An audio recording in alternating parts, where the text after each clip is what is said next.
কুমারপাড়া গ্রামের কাজীপাড়ায়। তো ওখানে আমাদের ন্যাচারালভাবে বীজ অমৃত কীভাবে তৈরি হয় সেটা শেখানো হচ্ছে। তো সেটা তৈরি করলে কি কি কাজে লাগে, কীভাবে তৈরি করা হয় সেটাই আমাদের এক দিদি বলবে।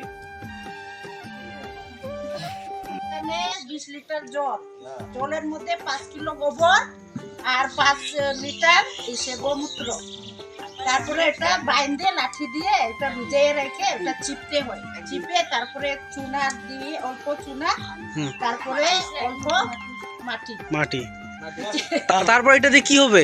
এটা দিয়ে হবে বীজ অমৃত। বীজ অমৃত। বীজ অমৃতটা হওয়ার পরে এটা কি কাজে লাগবে? এটা ওই যে যখন বিচন ফেলাবে তখন এটা ছিটে দিয়ে তারপরে কেমন করে ছিটে দিবে? এটা বালতির মধ্যে নিয়ে হ্যাঁ, গোলাইয়া এটা ছিটে মানে বিচনটার উপর ছিটাই দিবে তো? হ্যাঁ। তাহলে এটা দেওয়ার পরে জমিতে দিলে কি উপকার হবে? ওটা যে পোকা খাবে না, হ্যাঁ। পোকার উপকার হবে। হ্যাঁ, বিচন ভালো হবে। বিচনের ইমিউনিটি ক্ষমতা বাড়িবে, রোগ ব্যাধি কম ধরিবে, বিচনটা মোটা হবে।